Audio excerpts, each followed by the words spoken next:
आज के class data के यूट्यूब प्लेटफॉर्म पर आपका हार्दिक अभिनंदन। मैं गुलशन श्रीवास्तव लेकर आया हूँ कुछ ऐसी चीजें जो इस बार सीटेट 2021 के एग्जाम्स में आपको बहुत ज्यादा हेल्पफुल होगा। और ये वीडियो थोड़ा लेंथी जरूर होगा, लेकिन उम्मीद नहीं बल्कि पूरे विश्वास है मुझे कि यह इस वीडियो अगर आप 1 घंटे का देख लेते हैं तो सीटेट के इस वाले एग्जाम्स में एक भी क्वेश्चन बाहर नहीं जाएगा। कुछ सर्टेन टॉपिक्स हैं, अगर हम उस टॉपिक्स पे फोकस कर लेते हैं तो हमारा इस सीटेट 2021 के एग्जाम्स का एक भी क्वेश्चन सीडीपी से बाहर नहीं रहेगा। तो सबसे पहले मैं जो बात करना चाह रहा हूं आज इस बात पर जिस पर टीचर का और पूरे पेपर का सबसे ज्यादा फोकस रहता है वो है छात्र, उसके बाद शिक्षक और फिर विद्यालय और क्लास। ये एक ऐसा टॉपिक है जिसमें 90% बच्चे जो फ्रेशर्स होते हैं वो इसको कंप्लीट कर जाते हैं और साथ में कुछ ऑब्जेक्टिव होते हैं उनको भी क्लियर कर जाते हैं, लेकिन सफलता के स्तर तक पहुंच नहीं पाते। रीजन क्या होता है कि जितना भी नया बच्चा होगा वो छात्र, शिक्षक और विद्यालय, समावेशी शिक्षा, एनसीएफ और आरटीई इन टॉपिकों को ही करके जाता है। जबकि सीटेट का पेपर की अगर मैं बात करूंगा 30 नंबर में से इसका वेटेज केवल 10 मार्क्स का रहता है। आखिर 20 क्वेश्चंस का कंटेंट आता कहां से? कौन कौन से ऐसे टॉपिक्स हैं जिन पर हमें फोकस करना चाहिए, या फिर ऐसे कौन से टॉपिक्स हैं जो 10 साल के प्रीवियस ईयर में देखेंगे तो एक भी क्वेश्चंस हर साल वहां से रिपीट होते हैं। आज हम इन्हीं टॉपिक को लेकर और इन सब पर चर्चा करेंगे। आज मैं लेकर आया हूं मैराथन क्लासेस और एक के बाद एक हर टॉपिक से क्वेश्चंस को समझेंगे कि कैसे इस बार विजय हासिल की जाए सीटेट 2021 के एग्जाम्स में। तो सबसे पहले मैं जो टॉपिक लेने वाला हूं सीडीपी का वो टॉपिक्स है चाइल्ड।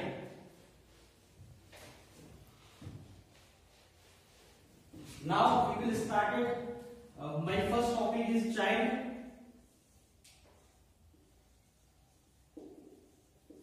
तो आज चाइल्ड की हम बात करते हैं तो सबसे पहले जो चाइल्ड है और शिक्षक और दूसरा विद्यालय, इन तीनों पॉइंट्स में या सब टॉपिक्स में हम देखेंगे चीजें क्या क्या कॉमन है। उसके बाद हम देखते हैं सबसे पहले child, teacher, school, inclusive learning,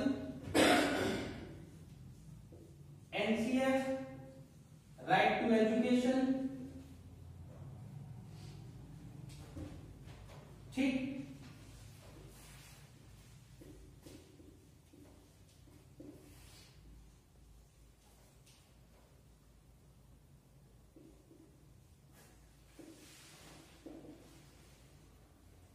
ये जो टॉपिक्स हैं इन टॉपिक्स पर फोकस करेंगे। तो सीडीपी का 8 मार्क्स, फिर दोबारा सुनिए, सीडीपी के 8 क्वेश्चंस इन्हीं टॉपिकों से आपको मिलेंगे। Child, teacher, school, NCF, right to education और उसके बाद इंक्लूसिव लर्निंग यानी समावेशी शिक्षा। अब इन टॉपिकों को एक साथ कैसे कंप्लीट करें हम उस चीज पर फोकस करते हैं। तो सबसे पहले चाइल्ड, जब भी किसी छात्र का संबंधित आप या किसी बच्चे के संबंधित क्वेश्चन सॉल्व करेंगे तो एक चीज पर विशेष फोकस करेंगे, यानी कि जो बच्चा होता है उसको हम अपना बच्चा मानकर हमेशा क्वेश्चन करें।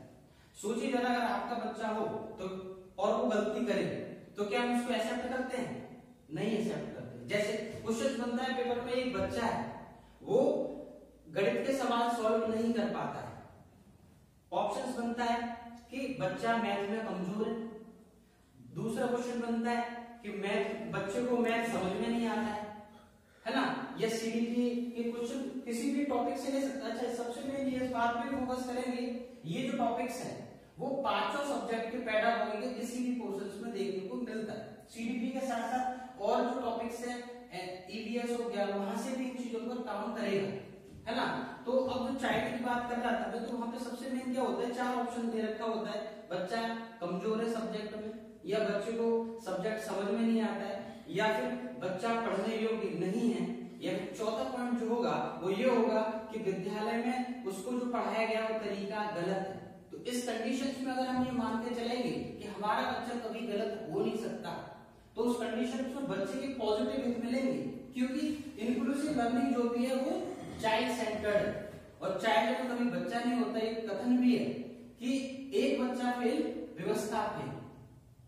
इसमें बेसिकली चाइल्ड से संबंधित जो भी क्वेश्चन होंगे उसमें हमारा फोकस रहेगा कि टीचर्स का गलती होगा, उसको पढ़ाने के तरीके में गलत होगी, लेकिन बच्चा कहीं भी गलत नहीं होगा, कि हमारा बच्चा गलत नहीं हो सकता है। सोचिएगा अगर आपका बच्चा होगा क्या वो गलत करेगा, हम मानते हैं? नहीं मानते।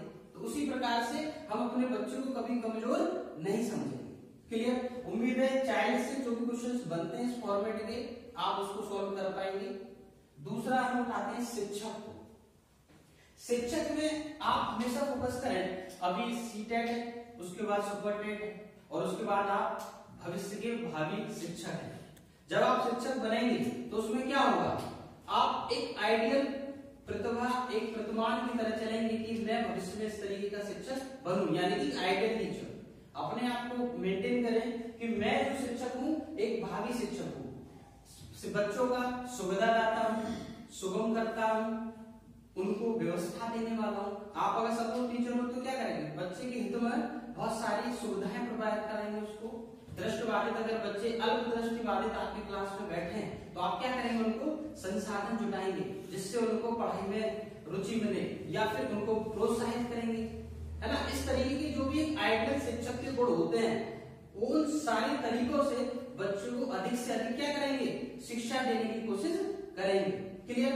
तो शिक्षक का जब भी क्वेश्चन आप सॉल्व करें, अब उसमें जैसे होता है कि एक क्लास में क्वेश्चन बनते कैसे, एक क्लास में 30 बच्चों की क्लास है, उसमें कुछ अल्प दृष्टिबाधित बच्चे बैठे हुए हैं या फिर अल्प श्रवण बच्चे बैठे हुए, तो आप उस एज ए टीचर आपका क्या दायित्व बनता है, तो आप क्या करेंगे, ऑप्शन है उसको उठाकर उसका लोकेशन चेंज करेंगे, पीछे से बैठाकर आगे, या उसको कुछ श्रव्य सामग्री उपस्थित कराएंगे, है ना, रोशनी बढ़ाएंगे। ये सारे कर्तव्य किसके, एक शिक्षक के हैं, है ना। और दूसरा भेदभाव रहित, क्योंकि इसी चीजों के क्रम में देखेंगे तो इंक्लूसिव लर्निंग जो आगे आने वाला है उसमें बताऊंगा, उसमें क्या है, समावेशी शिक्षा, विविधता, यानी विविध पृष्ठभूमि से आए हुए बच्चे एक क्लास में बैठे होते हैं। तो कीवर्ड भी है, जहां पे भी विविधता देखें वहां समावेशी शिक्षा हमेशा काम करेगी। और विविधता जहां होगी क्या होगा, अलग अलग पृष्ठभूमि से बच्चे आए तो उनकी मातृभाषा भी अलग होगी।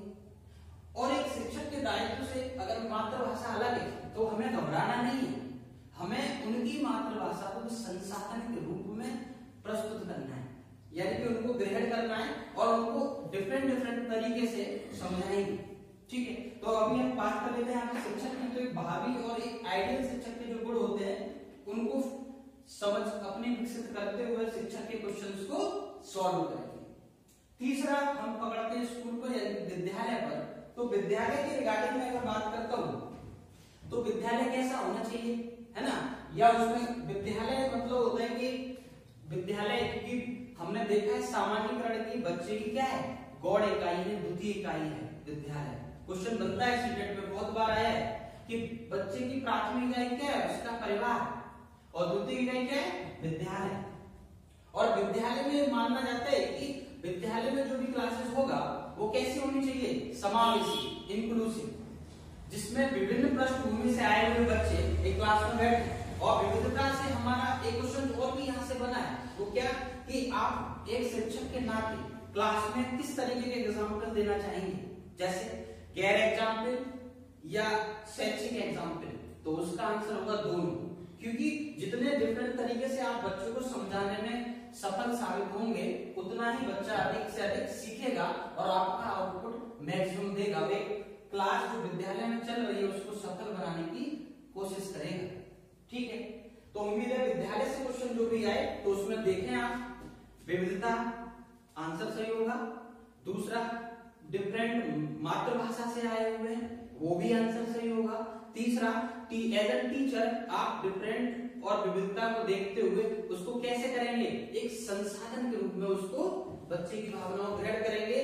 और आपका दायित्व क्या होगा, उनको डिफरेंट तरीके से समझाएं, यानी कि कक्षा में, प्राथमिक विद्यालय की कक्षा में आप शैक्षिक या व्यवहारिक एग्जाम्पल देकर उनको सिखाएं। उम्मीद है विद्यालय से क्वेश्चन जो बनते हैं, जो कीवर्ड यानी टैग वर्ड, जैसे मैंने शिक्षक में बताया अपने बच्चे को समझकर पढ़ाएंगे, टीचर ने बताया आइडियल टीचर के नाते सोचेंगे, उसी प्रकार से स्टूडेंट के रिगार्डिंग विद्यालय की सॉरी रिगार्डिंग हम इस बात पर फोकस रखेंगे कि कोई बच्चा विविधता पृष्ठभूमि से होकर भी ऐसा ना हो कि वो शिक्षा से वंचित रहे, है ना। अगला हम देखते हैं एनसीएफ। बहुत सारे लोग कंफ्यूज होते हैं कि एनसीएफ क्या है, और एनसीएफ में बता दो 90 नंबर की पेडागॉगी लगभग वेटेज रखती है, 75 to 90 नंबर, है ना। हम देखेंगे 150 में से, उनमें से आपको स्पेशल एनसीएफ वाले क्वेश्चन से आपको 10 से 15 क्वेश्चन 150 में देखने को मिल जाते हैं। ये एक ऐसा क्वेश्चन है, मैथ में वही काम करेगा, हिंदी में वही काम करेगा, ईवीएस में वही काम करेगा, सीडीपी में भी वही काम करेगा, और हिंदी में जो पेडागॉगी पढ़ा है वही इंग्लिश में भी काम करेगा।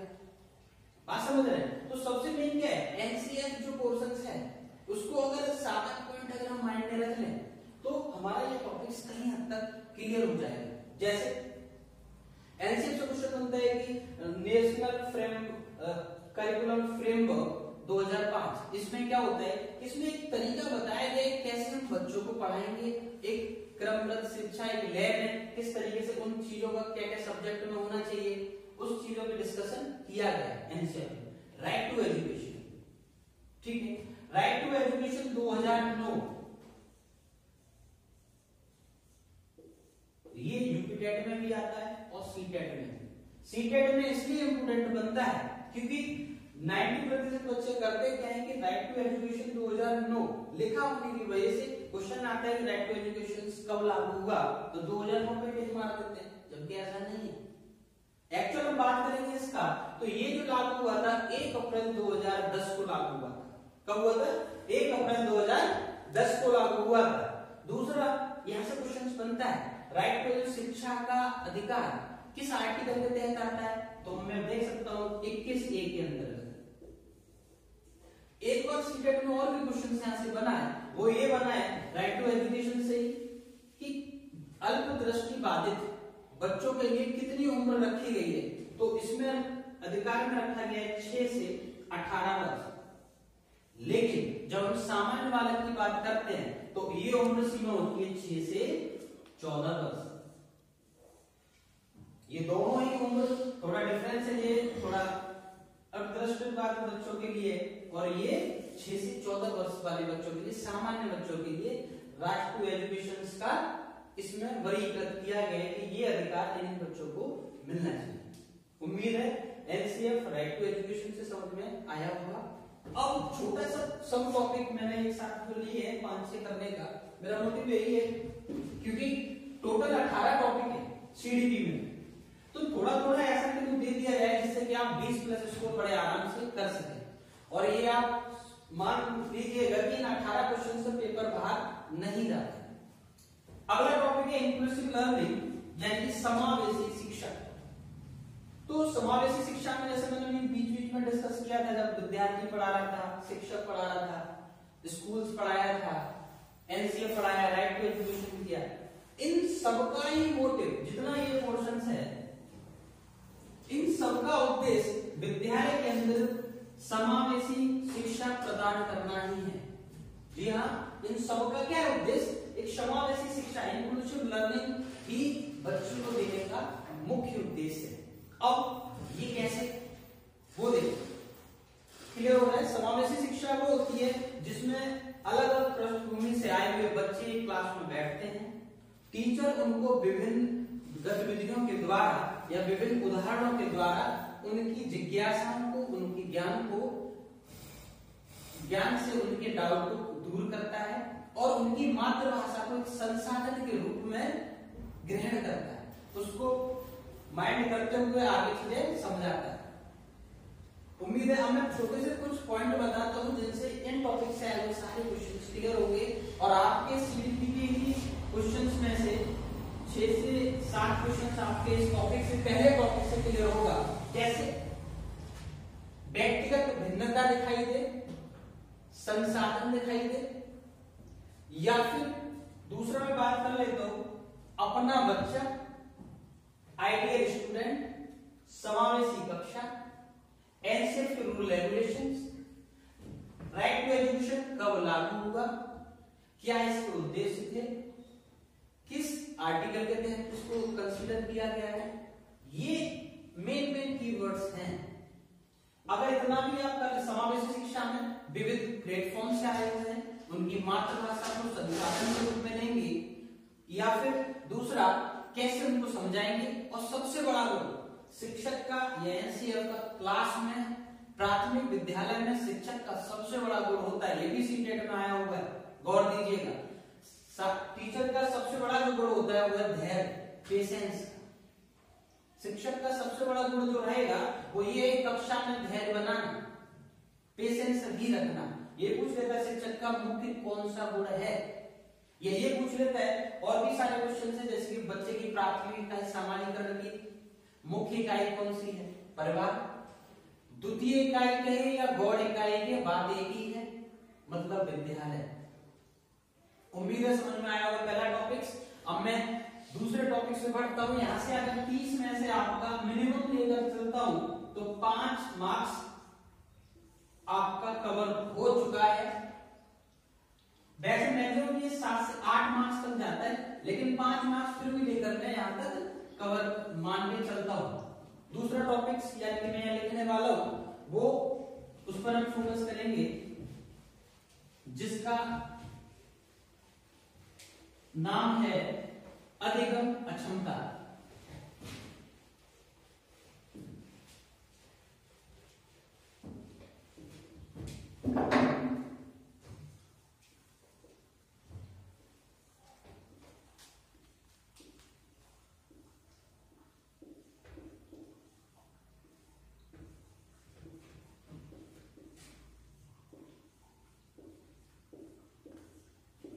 ये क्या होता है? ये किसी भी एग्जाम से देख लें, 2011 से लेके 2019 तक के 20 में हुआ नहीं है, 17 में नहीं हुआ। तो अब देखेंगे क्या है, अधिगम अक्षमता से क्वेश्चन बनता है। मेरा आज मोटिव मैराथन कराने का यही है कि ऐसे टॉपिक्स कंसीडर किए जाए जहां से क्वेश्चन बनता ही है। तो अधिगम अक्षमता के, हालांकि मेरा आप YouTube पे देखेंगे तो एक वीडियो पड़ा हुआ है स्पेशलिस्ट का डीप, लेकिन थोड़ा मैंने इसलिए कंसीडर किया कि ये पेपर में बनता है तो मैं थोड़ा जल्दी से एक्सप्लेन करूंगा।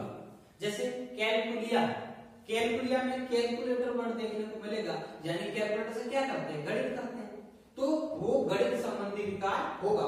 अच्छा, कभी कभार क्या होता है, हम देखते हैं इस पे अक्षमता लिखे या निर्योग्यता भी लिख सकता है। इसका क्या, निर्योग्यता, इसको भी हम कंसीडर करेंगे कि अधिगम अक्षमता या अधिगम निर्योग्यता बात एक ही है। जैसे अगला टॉपिक देखेंगे आप, ऋणबद्धता वाला और पूर्वाग्रह, उसमें भी डिफरेंस कंफ्यूजन बना रहता है बच्चों का। तो अभी हम दूसरे टॉपिक पे बात करते हैं, जिसका नाम है अधिगम अक्षमता। अधिगम अक्षमता कहे या निर्योग्यता कहे, बात एक ही है। जिसमें 5 विकार आते हैं, उनको हम जल्दी से समझते हैं।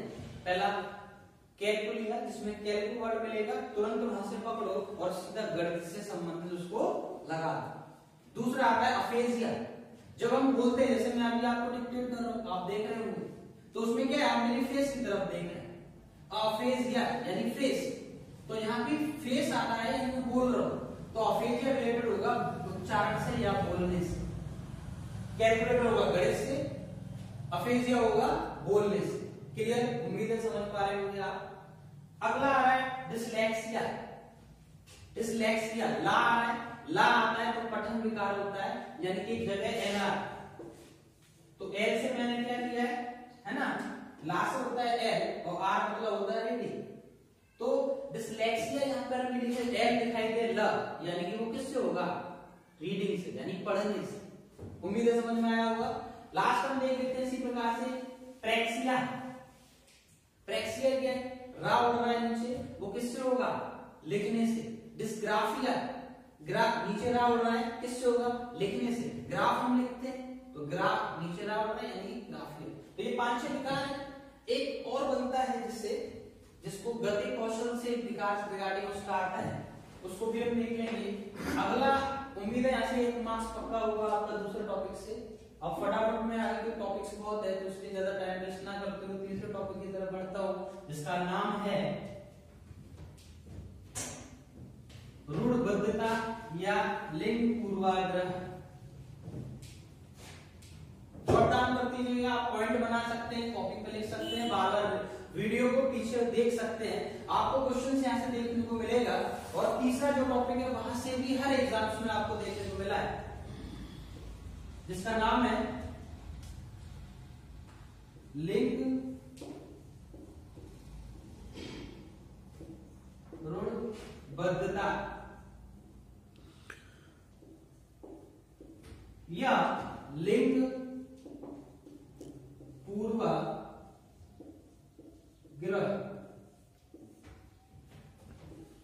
90% बच्चों को यही कंफ्यूजन होता है कि लिंग ऋणबद्धता या लिंग पूर्वाग्रह में अंतर क्या है। वो समझते हैं कि दोनों चीज एक है, लेकिन ऐसा नहीं। आप समझते हैं दोनों में अंतर है क्या? एक मार्क्स मिलेगा, आप यकीन न हो प्रीवियस क्वेश्चन पेपर उठा के देख लीजिएगा, जो अभी तीसरा टॉपिक चल रहा है, दोनों टॉपिक जो मैंने कराया उसमें क्वेश्चन आपको मिलेगा। पहला टॉपिक था चाइल्ड समावेशी शिक्षा, जो 6-7 पॉइंट को मैंने लेकर बनाया है। दूसरा मैंने कराया था अधिगम क्षमता, वहां से भी मिलेगा। और तीसरा लिंग ऋणबद्धता या लिंग पूर्वाग्रह, यहां से भी 1 नंबर आपका पक्का। यानी कि मैं अब तक इतने टाइम्स में आपको 10 मार्क्स कवर कर चुका हूं आउट ऑफ 30। ये देख सकते हैं आप ये वीडियो कितनी इंपोर्टेंट होने वाली है आपके लिए। अगर आपको वीडियो अच्छा लग रहा है, आप चाहते हैं कि इस तरीके का मैथ की पेडागोजी आए, तो उसके लिए आप सबसे ज्यादा वीडियो को लाइक करें, शेयर करें, सब्सक्राइब करें, जिससे आप आगे और भी मैथ की वीडियो, अगर रेस्पॉन्स अच्छा होता है तो कल मैं आपके साथ मैथ की वीडियोस लेकर आऊंगा। तो हम बात करते हैं आपका टाइम वेस्ट ना करते हुए तीसरे पॉइंट की तरफ, जिसका नाम है लिंग ऋणबद्धता और लिंग पूर्वाग्रह। अंतर क्या है वो समझते हैं। लिंग ऋणबद्धता मतलब होता है समाप्ति, बद्धता यानी कि बाद, बाद मतलब समाप्त, क्लियर, ट्रिक। दूसरा पूर्वाग्रह यानी पूर्व से चली आ रही प्रथा, पूर्व की प्रथा। These are two major important tricks for this topics. Reason behind that हम देखते हैं कैसे। बहुत कंसीडर और बहुत इजी भाषा में आपको समझाने की कोशिश करूंगा कि लिंग ऋणबद्धता और पूर्वाग्रह है क्या। ऋणबद्धता वो होता है, जैसे एक एग्जांपल लेते हैं, सीटेट में क्वेश्चन आया हुआ लेते हैं, रेलिवेंट क्वेश्चन लेते हैं। जैसे पापा पिताजी घर का काम कर रहे हैं और माताजी मार्केट का काम कर रहे हैं। इसमें क्या है? इसमें ये है कि बहुत ज्यादा कंसीडर बना हुआ है, ये एक बद्धता को खत्म कर रहा है, ये मेंटेलिटी को खत्म कर रहा है, जो समाज में व्याप्त है उसको खत्म कर रहा है। बद्ध कर रहा है कि पिताजी तो घर का कार्य नहीं करते, बाजार का करते हैं, लेकिन यहाँ उल्टा है, पिताजी घर का कार्य कर रहे हैं, माताजी मार्केट जा रहे हैं। तो यहाँ पर खत्म कर रहे तो क्या है? ऋणबद्धता यानी समाप्ति। तो आंसर इज लिंग ऋणबद्धता सही आंसर होगा। क्लियर, समझ पा रहे हैं आप? दूसरे एग्जाम्पल से और समझेंगे इसको डीप कैसे। लिंग पूर्वाग्रह, अगर मैं कहता हूं आपसे लड़के होकर रो रहे हो, मीन्स क्या है? यानी लड़के रोते नहीं है क्या, है ना? लड़के रोते नहीं है, तो यहाँ पर क्या है? लड़के होकर रो रहे हो, ये पूर्वाग्रह। यानी इनका मतलब है कि शुरू से धारणा आ रही है कि लड़के रोते नहीं। या दूसरा एग्जाम्पल और समझो, अगर ये समझ कंफ्यूजन कर रहा है, लड़कियां मैथ में सदैव कमजोर होती हैं, ऐसा है क्या? नहीं, लेकिन शुरू से यह आता है कि लड़कियां मैथ में कमजोर होती है। तो ये किसका उदाहरण है? लिंग पूर्वाग्रह। मैंने फिर बताया, ट्रिक पे जाएंगे, पूर्व से चली आ रही प्रथा जहां देखने को मिले, दैट इज लिंग पूर्वाग्रह आंसर होगा। दूसरा, जहां ऋणबद्धता इसको समाप्त कर रहा है, लिंग ऋणबद्धता समाप्ति होगा, वहां आंसर क्या होगा? लिंग ऋणबद्धता। ये क्वेश्चंस आया होगा सीटेट में, आप चेक कर सकते हैं, अगर प्रीवियस ईयर पेपर आप चेक करेंगे तब। क्लियर? तीसरा टॉपिक आपका शायद रिवीजन क्लियर हुआ होगा। मैं चौथे टॉपिक की तरफ बढ़ता हूं। क्लियर?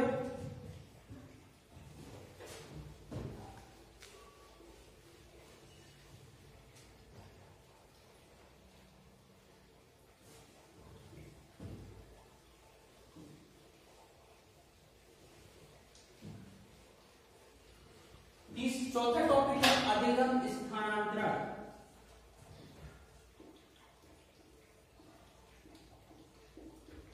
अधिगम स्थानांतरण,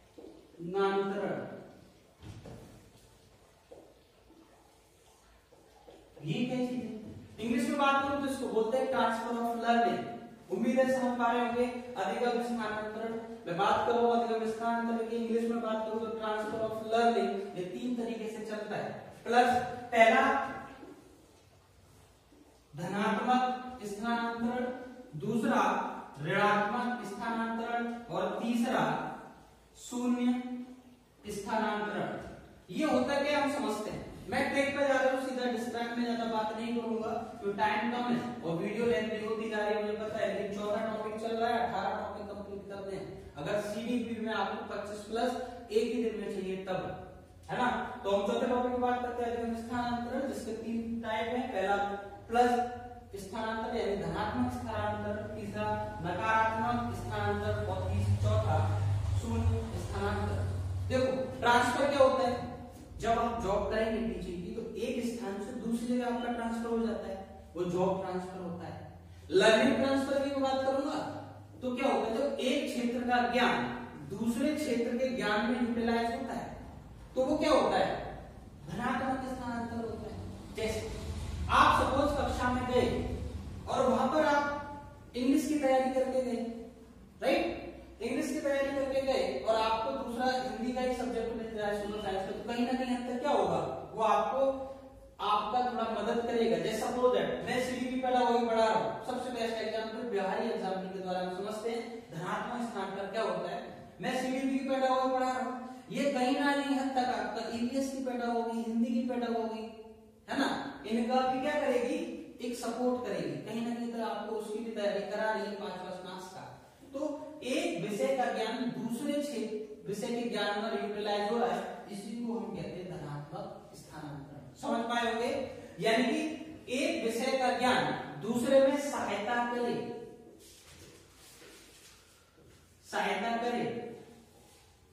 तो होता है वो धनात्मक स्थानांतरण। नकारात्मक की बात करूं, अगर सहायता ना करे, तो कौन सा होता है, नकारात्मक। जैसे आप हिंदी को तैयारी करके गए और वहां आपको मैथ पढ़ाना पड़े, क्या कोई सहायता करेगा, नहीं करेगा। हिंदी अलग है, वो तार्किक चिंतन पर आधारित है और हिंदी भाषिक चिंतन पर है, क्लियर। तो वो हेल्प नहीं करेगा, इसलिए नकारात्मक स्थानांतरण होगा, एक क्षेत्र का ज्ञान दूसरे में यूटिलाइज नहीं होगा। तीसरा शून्य स्थानांतरण मींस वो ना तो सहायता करता है और ना ही नकारात्मक इम्पैक्ट डालता है, वहां पर शून्य स्थानांतरण का क्वेश्चन आता है यहाँ से। लेकिन हाँ, ये एक रेगुलरिटी नहीं बनी होती इस क्वेश्चन की, एक साल दे देता है, दूसरे साल नहीं देता, फिर दे देता है, फिर दे देता है, इस तरीके से चलता रहता है। और बस छोटी सी 3 ट्रिक दिखेंगे, सहायता करे, सहायता ना करे और कोई इम्पैक्ट ना डाले, इन तीनों को हम एक्सप्लेन कर सकते हैं सिर्फ एक ट्रिक के माध्यम से। चौथा टॉपिक यहाँ पर मैं खत्म करता हूँ और अपना जल्दी से 5वां टॉपिक की अगर आगे बढ़ता हूँ, मेरे को अभी यहाँ से 18 टॉपिक धीरे धीरे खत्म करना है और आपका एक मार्क्स कर सीधे 25 प्लस स्कोर आउट ऑफ 30 तक आपको पहुंचाना है, ठीक है। अब मैं 5वें टॉपिक की तरफ बढ़ता हूँ आपको।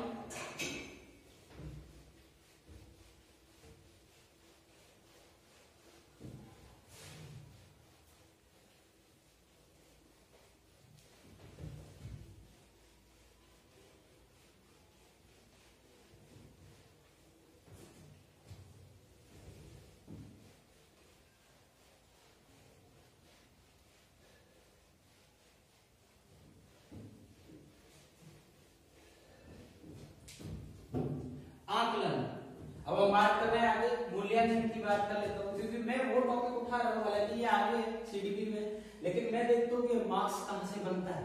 तो मैं अब आकलन की बात करूंगा, मूल्यांकन ग्रेड की बात करूंगा। ये मैंने सारे के 1.6वें टॉपिक के अंदर कंसीडर कर चुका हूं। 6वां चल रहा है, 5वें टॉपिक्स में मैं कंसीडर कर रहा हूं मूल्यांकन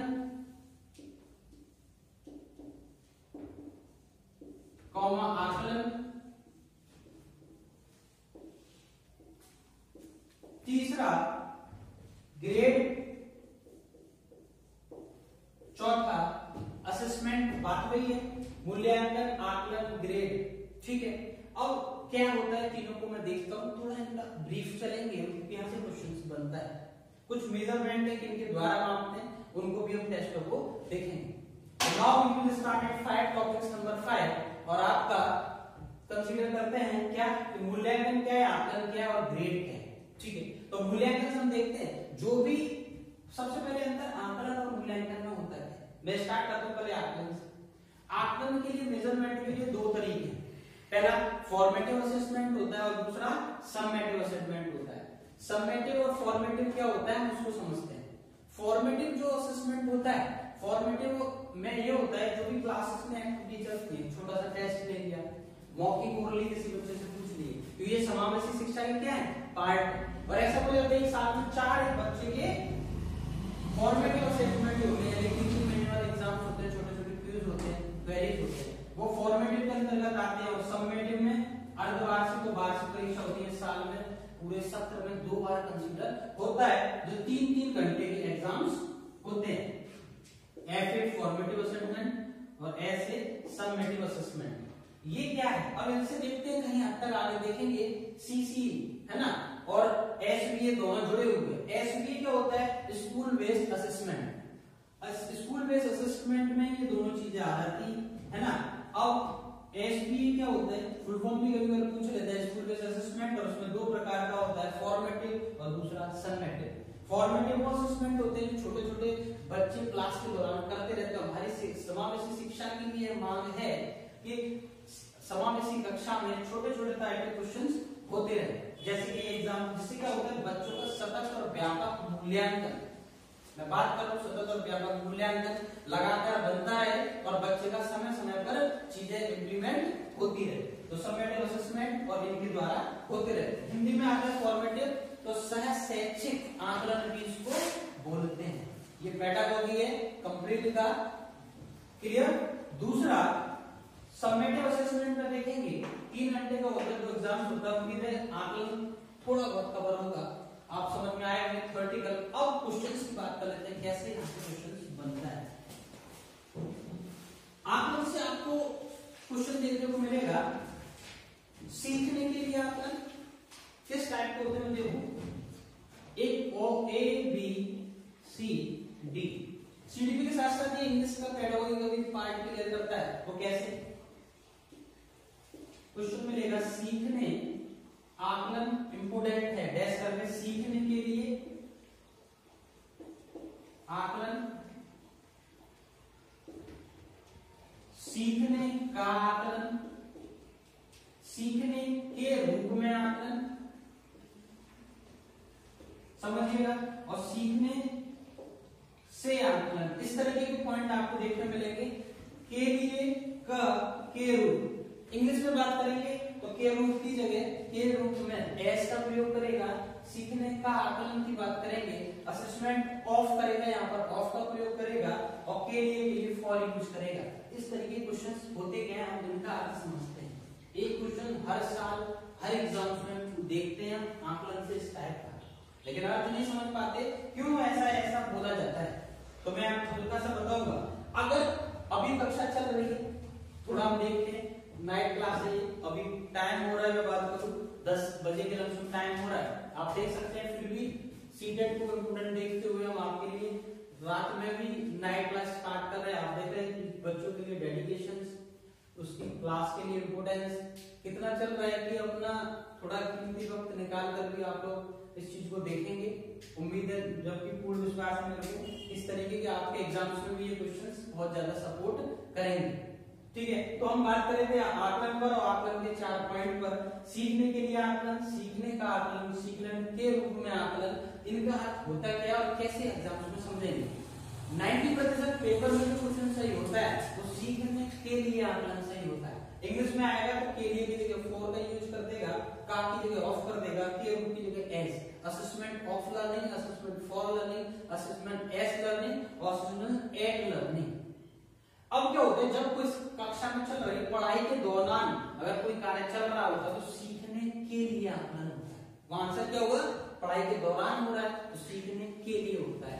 अगर हम आकलन करते हैं पढ़ाई समाप्त होने के बाद, जैसे अर्धवार्षिक और वार्षिक परीक्षा के बाद, तो वहां पे सीखने का आकलन का मतलब कितना पढ़ा आपने, उसका आकलन। अगर परीक्षा में क्या आ रहा है कि कितना सीखा, उसका आकलन जजमेंट करें तो आंसर क्या होगा। कथन पे कुछ भी भाषा बना सकता है, तो आप उस पर देखेंगे इसको पूछना क्या चाह रहा है। पढ़ाई की दौरान अगर कंडीशन चल रही है तो पीलिएगा, 90% सीटेट में जो पूछा जाता है वो परीक्षा के दौरान चल रही चीजों से रिलेटेड पूछा जाता है, तो वह आंसर होगा सीखने के लिए आकलन। दूसरा, सीखने का आकलन की मैं बात करूंगा तो वहां देखेंगे कि वहां पर पढ़ाई खत्म हो चुकी है, उसके बाद उसका रिजल्ट हो रहा है, तो वहां देखेंगे इसी प्रकार से के रूप में एस किस तरीके से सीख रहा है और एट पर वहां पर क्या क्या आकलन चीजों को एनालाइज कर सकते हैं। इस प्रकार से आकलन हम खत्म करते हैं। मूल्यांकन सिंपल सा है, मैथ में से आपको 100 में से कितने आए, 91 आए 100 में से, है ना। तो इस प्रकार से देखते हो उसको और उसके बाद एनालाइज करके क्रिटिसाइज करके उस पर चिंतन करके जो ग्रेड निकालते हैं उसको क्रिटिसाइज करके वो ग्रेड कहलाता है। ग्रेड और मूल्यांकन से रिलेटेड क्वेश्चन इस तरीके का भाषिक बनता है। क्या जरूरत है या क्या आवश्यकता है बच्चे का आकलन करने की, तो 3-4 चीजें पॉजिटिव आप देखेंगे उसको, अगर आप सोचते हैं तो हमेशा आपका क्वेश्चन सही होगा। पहला पॉइंट हमेशा याद रखना, इन चीजों से फायदा होता है, इन चीजों से हमें पता चलता है बच्चा कितना सीख रहा है। पहला समझिएगा इससे क्या बेनिफिट है, मैं इसको मिटाता हूं कंफ्यूजन क्रिएट ना हो। एक समावेशी कक्षा में मूल्यांकन आकलन और ग्रेड की क्या भूमिका है, क्यों समावेशी कक्षा में होता है। तो सबसे पहला पॉइंट ये है, हमें ये पता चलता है बच्चों को, टीचर को ये समझ में आता है कि बच्चे ने कितना सीखा, बच्चे की उपलब्धि लेवल क्या है। तो भाषा चेंज करके बताता है, एम यही होता है, पहला सीखना कितना उसने सीखा, दूसरा उसकी उपलब्धि की गणना करना यानी कि कितनी उपलब्धि उसने प्राप्त की है, ये भी इन तीनों का मेन एम्स है। चौथा उसकी परफॉर्मेंस को कैलकुलेट करना, उसकी आईक्यू को मेंटेन कर कितना उसका एफर्ट रहा, प्रयास रहा, उस चीजों को हम देखते हैं। और इन चीजों के माध्यम से हम विद्यार्थी का मेन मोटिव यही होता है कि पूरे सत्र में या कोई पढ़ाई के स्पेशल टॉपिक्स में उसने सीखा क्या है, उसका उपलब्धि क्या है, कितना लेवल तक सीखा, यही इसका मेन काम है। और सीटेट में या तो आकलन वाला आएगा या क्या इसका मुख्य कारण है वो आएगा, या ये पूछ लेता है फॉर्मेटिव असेसमेंट क्या है, समेटिव असेसमेंट क्या है, तो वहां से क्वेश्चन बनेगा। और ये एक बार पूछा कि ये सीटेट में कि ग्रेड की क्या भूमिका होती है बच्चे की, तो हम देखते हैं एक उसके उपलब्धि लेवल की गणना की जाती है। हालांकि थोड़ा लेवल 5वें टॉपिक में थोड़ा अप हुआ है, थोड़ा समझने में दिक्कत आ रहा है, अगर आपको समझ में थोड़ा कम आया तो पीछे वीडियो करके आप दोबारा इसको समझकर रिटन नोट्स बना सकते हैं।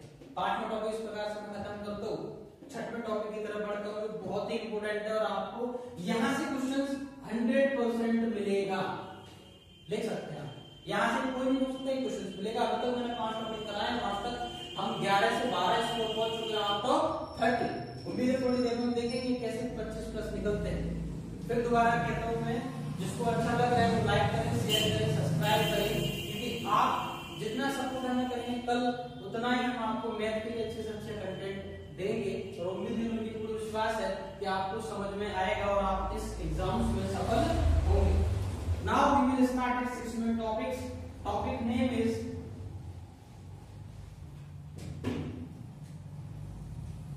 प्यार है। इसको मैंने बाद में जानबूझकर पीछे लिया है। प्यार है बायगोस्की,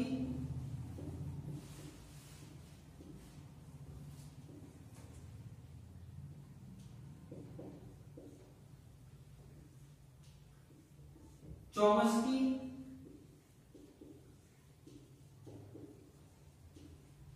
और कोहलबर्ग।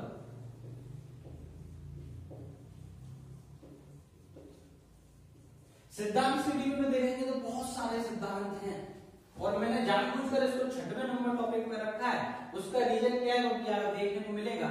ये सीडीपी की जान है कौन, ये 4 सिद्धांत बहुत सारे हैं, आपको वो सारे सिद्धांत एक तरफ, वहां से आपको 1 या 2 मार्क्स का क्वेश्चन मिलेगा।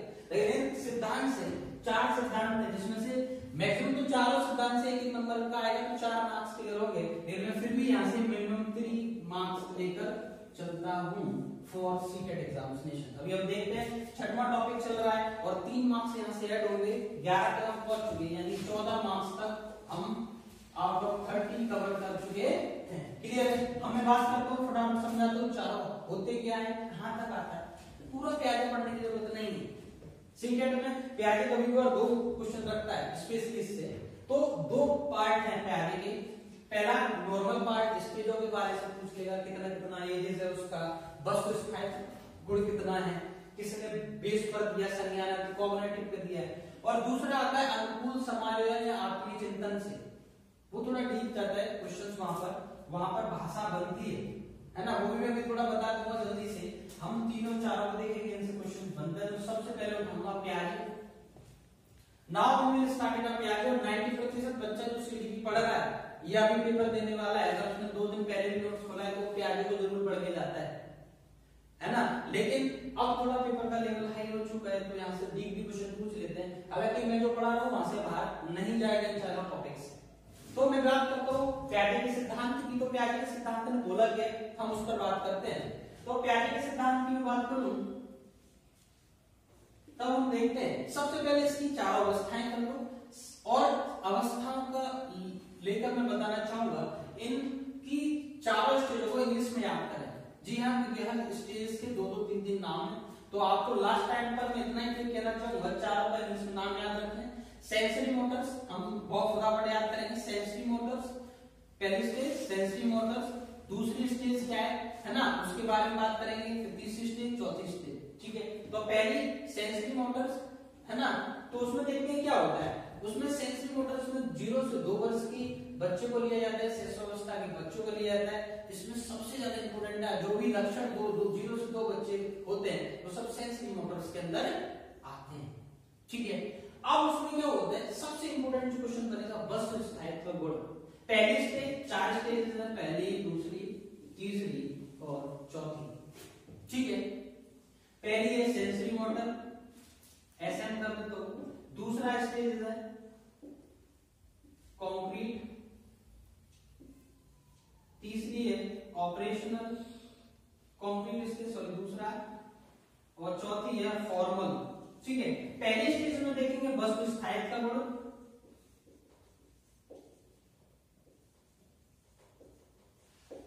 पहली स्टेज में देखेंगे वस्तु स्थायित्व गुण में है क्या। वस्तु स्थायित्व गुण ये होते हैं, छोटे बच्चे होते हैं 0 से 2 वर्ष, आपके घर में होंगे, सबके यहाँ होते हैं। और उसमें क्या करेंगे, कोई भी चीज खो जाती है, क्या लेगा, हुआ लेगा। बच्चा आता है, आपके चारों तरफ देखेगा, पीछे घूमेगा, यूं घूमेगा कि चीज गई कहां, और देखेंगे आपको कुछ क्षण बाद वस्तु को ढूंढ लाता है, बहुत हैप्पी होता है। तो समझ जाइए उसके अंदर क्या हो रहा है, वस्तु का प्रतिबिंब उसके मस्तिष्क में बन रहा है। इसी घटना को हम वस्तु स्थायित्व कहते हैं। क्वेश्चन सीटेट में इस तरीके से बोला जाता है, एक बच्चा घूम रहा है और एकदम आप किसी चीज को छुपा लेते हैं, छुपी हुई चीज को, आया वो क्वेश्चन से आप देख सकते हैं प्रीवियस ईयर में कि छुपी हुई वस्तु को ढूंढ कर ले आता है। तो बच्चे के अंदर प्याजे के अंतर्गत किस स्टेजेस का गुण विकास हो रहा है, तो प्रथम स्टेज सेंसरी मोटर्स का विकास हो रहा है, क्लियर। पहला वस्तु स्थायित्व गुण, इस घटना को कहते हैं, ये इंपोर्टेंट है। तीसरी स्टेज में देखेंगे कॉन्क्रीट स्टेज। कॉन्क्रीट स्टेज में सबसे आता है मूर्त चिंतन, है ना। उसमें क्या होता है, मूर्त चीज यानी छुई वस्तुओं को वो विभाजित करे या अलग अलग करे, उसका गुण जो आता है मूर्त चिंतन का, वो किसके अंदर आता है, तृतीय स्टेज, है ना, मूर्त चिंतन का। चतुर्थ स्टेज आती है फॉर्मल। फॉर्मल स्टेज में क्या होता है, वस्तु अमूर्त चीजों का क्या करता है, अमूर्त चीजों को सोचता है, यानी कि प्री प्लानिंग माइंड में करता रहता है, सोचता रहता है, जो छुई नहीं जा सकती उन चीजों को, सिंपल भाषा में बात करो, उन चीजों को सोचना, उसके विकास डेवलपमेंट होना चालू करता है। तो स्पेशली इन तीनों स्टेज या तो उनके नाम पूछ लेता है, या फिर इन गुणों के साथ बोलता है कि ये गुण तीनों थे, कि मूर्त चिंतन किसमें करता है, तृतीय में, अमूर्त किसमें करता है, चतुर्थ में। चतुर्थ हमेशा फॉर्मल होती है ना, इस तरीके से।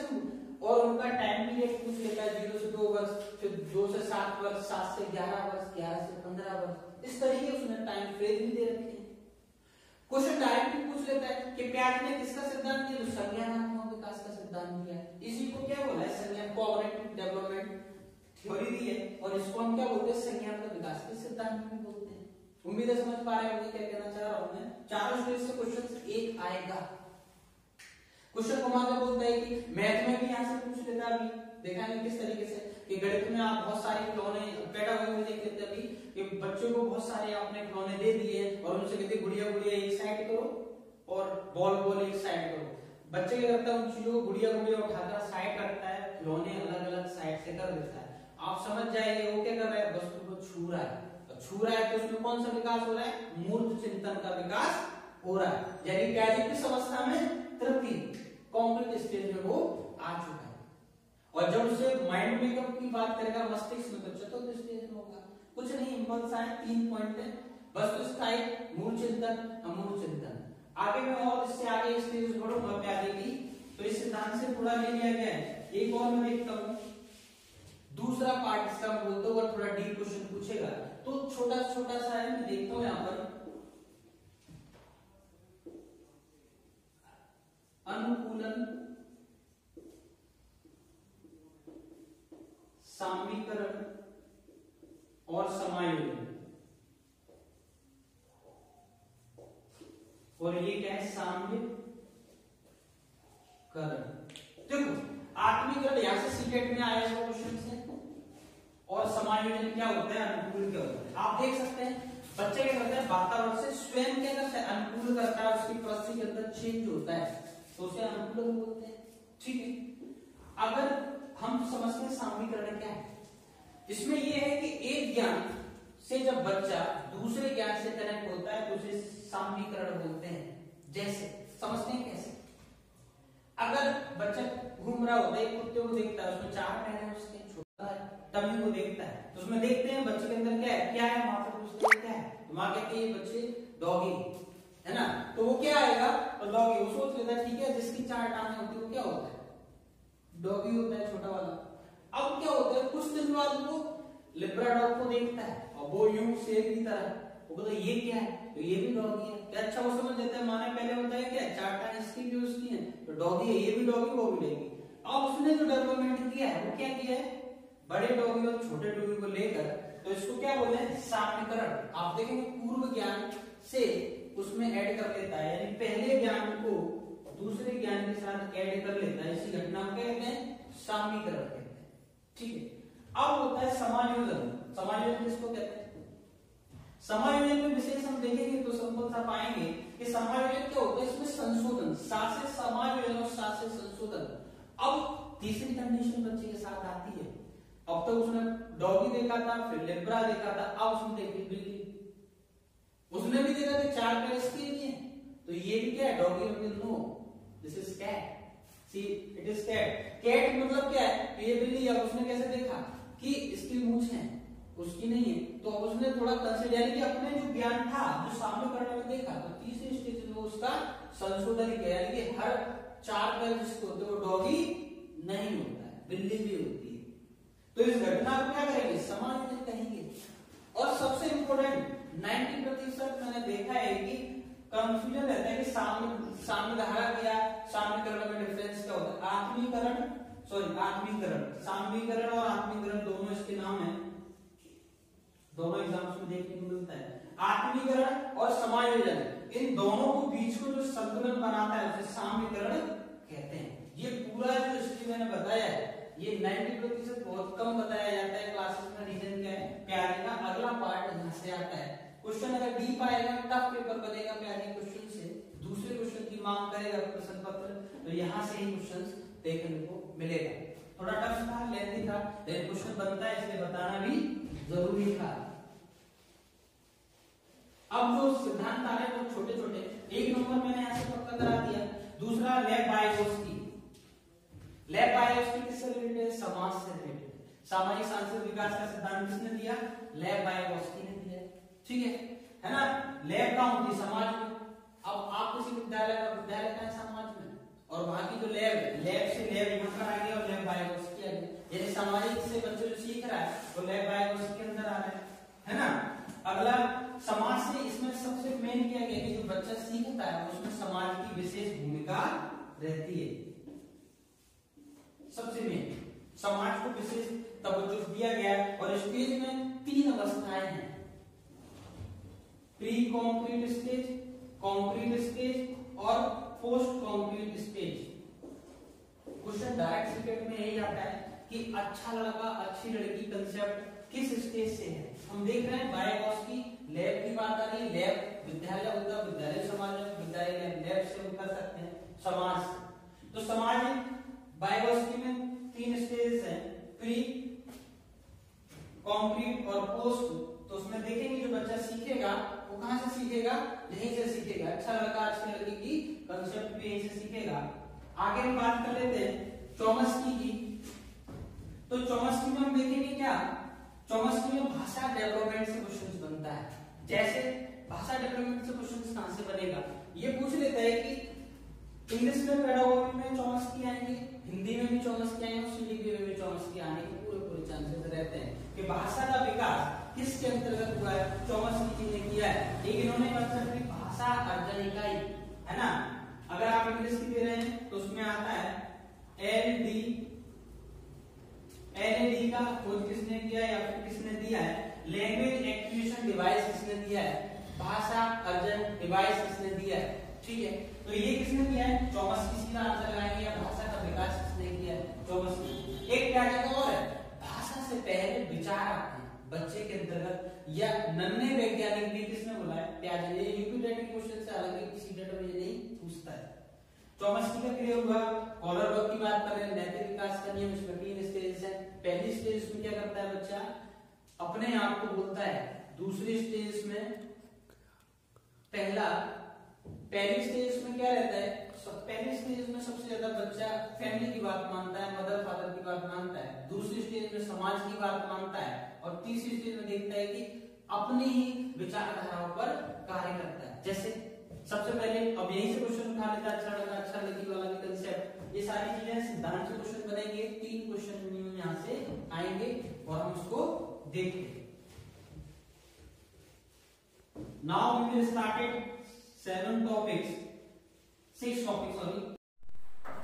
चलो लेट्स डू इट ऑन।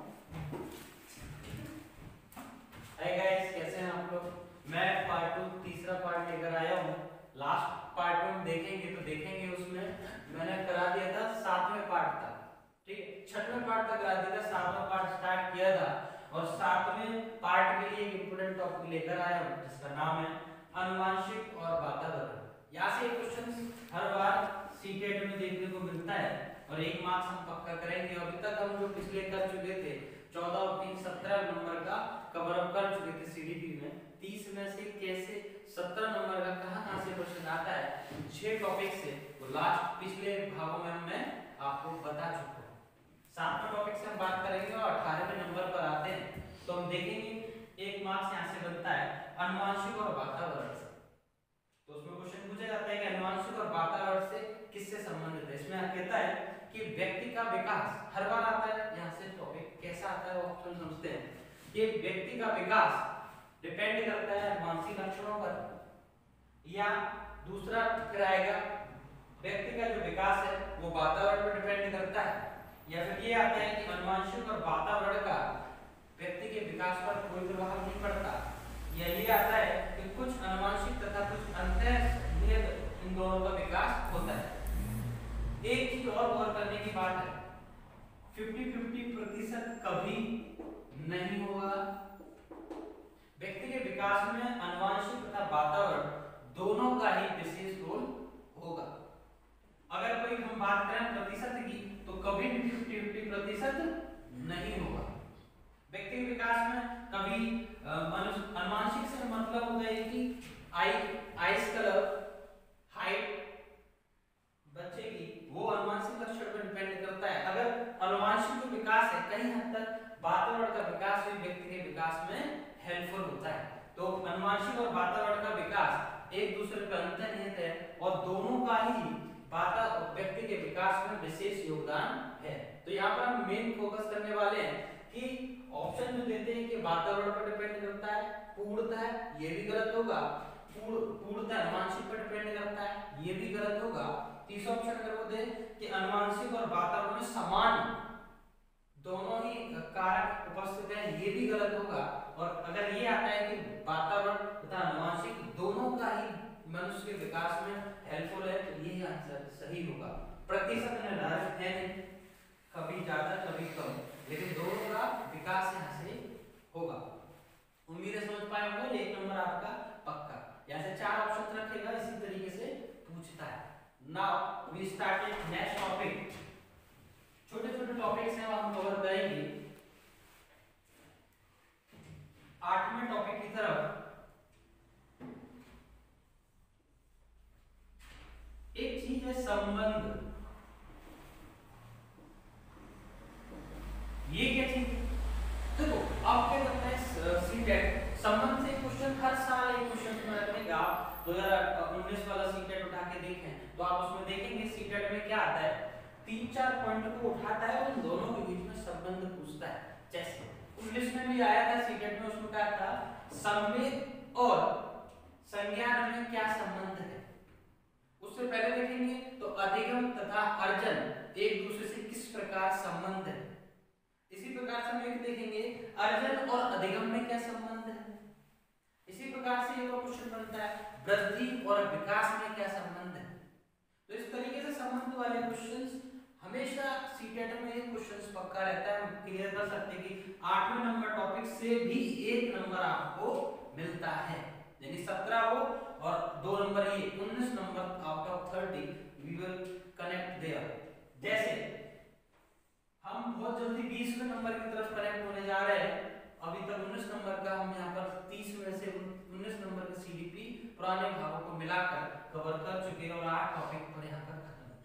संबंध से मैंने बताया छोटे छोटे टॉपिक्स उठाता है तो 90% की तरक्की होती है ये कि अंतर्निहित संबंधित होते हैं, अंतर्निहित। बस इस ट्रिक को याद रखें। वृद्धि चाहे विकास की बात करें वो भी अंतर्निहित होते हैं। दूसरा एक क्वेश्चन अलग से भी वृद्धि विकास का बन जाता है कि वृद्धि हमेशा जो होती है मात्रात्मक होती है और विकास गुणात्मक तथा मात्रात्मक दोनों होता है। दूसरा और दोनों में डिफरेंस क्या होता है, वृद्धि एक समय पर जाकर रुक जाती है जबकि विकास जीवन पर्यंत चलने वाली एक क्रिया है। बात समझ पाए वृद्धि विकास में डिफरेंस। अगर मैं बात करूं इसे संज्ञान और संवेग की तो संज्ञान क्या है, संज्ञान मतलब जानना होता है और संवेग क्या होता है, भावनात्मक पक्ष होता है। ब्लूम टॉक्सोनॉमी पढ़ेंगे तो भावनात्मक पक्ष संवेग का रहता है, तो वो एक दूसरे कैसे अंतर्निहित है। भाषा और अधिगम की बात करेंगे तो अधिगम एक क्रमबद्ध है। जब बच्चा स्कूल से आता है, स्कूल में आता है तो हम देखेंगे कि वो भाषा का अर्जन कर आता है, ना कि अधिगम। अधिगम को विद्यालय में आकर सीखता है, तो क्रमबद्ध अध्ययन करेगा वो अधिगम होगा। और विद्यालय में जो सीखी हुई भाषा पहले से आता है जो समाज द्वारा, वो अर्जन कहलाती है। चॉम्स्की वाली, चॉम्स्की ने भी अर्जन पर फोकस किया है, ना कि भाषा की अधिगम पर। उसी प्रकार से भाषा अधिगम और अर्जन का आएगा तो वो एक दूसरे से अंतर्निहित होगी। संवेग और संज्ञान में आएगा, 19 में आया हुआ है, आप चेक कर सकते हैं प्रीवियस ईयर में, वो भी अंतर्निहित ही ऑप्शन होगा। ऑप्शन कैसे बनते हैं, संवेग तथा संज्ञान एक दूसरे से अंतर संबंधित है। ऑप्शन बी आता है संज्ञान और संवेग एक दूसरे से स्वतंत्र है। तीसरा आता है पारस्परिक, इनमें कोई संबंध नहीं है और एक दूसरे से संबंध है। इस तरीके क्वेश्चन 4 बनाएगा आप, अंतर्निहित संबंध हमेशा ट्रेक करेंगे। और संबंध से 6 टॉपिक मैंने बताए, छोटे छोटे वहां से क्वेश्चन इस तरह के फॉर्मेट होते हैं और 1 नंबर आपका कंफर्म होगा। Now we will start the next topic is अवस्थाएं।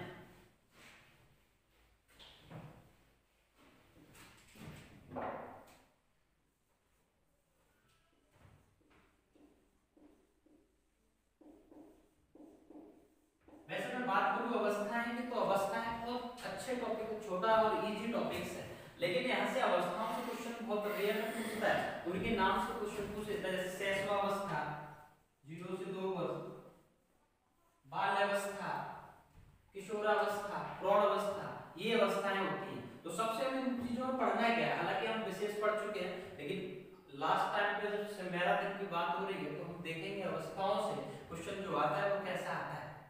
शैशवावस्था किस, बाल्यावस्था आता है, खेलों की अवस्था कौन सी उम्र होती है, बाल्यावस्था होती है। विद्यालय जाने की पूर्व अवस्था कौन सी होती है, बाल्यावस्था होती है। ग्रहों की समस्या कौन सी होती है। इस तरह के क्वेश्चंस कहां से, अवस्थाओं से मिलेंगे।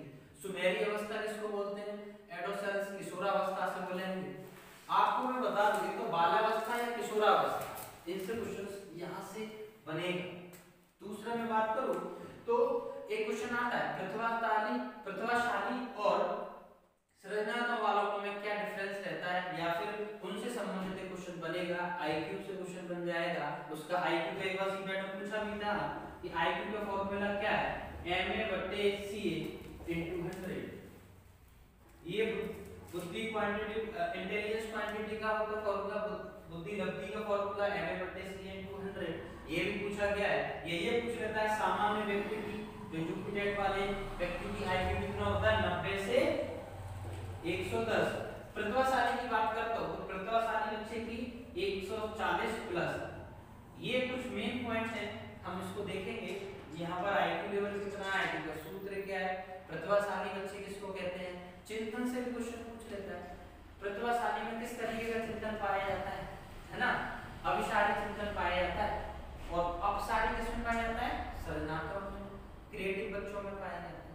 तो इस तरीके के क्वेश्चंस अवस्थाएं, शैशवावस्था, बाल्यावस्था, किशोरावस्था, उधर में बात कर लूंगा प्रतिभाशाली और सृजनात्मक बच्चे, यहाँ से क्वेश्चन 4-5 जगह से बनता है, और अवस्थाओं से आपको एक क्वेश्चन यहाँ से देखने को मिलेगा। फिर रिपीट कर दो, सृजनात्मक बच्चे, प्रतिभाशाली बच्चे, बाल्यावस्था, किशोरावस्था और शैशवावस्था, इन, और दूसरा एमए का फॉर्मूला, इनके सूत्र। दूसरा ये भी पूछ लेता है कि सामान्य बच्चों में कितना आईक्यू होता है, प्रतिभाशाली में कितना होता है।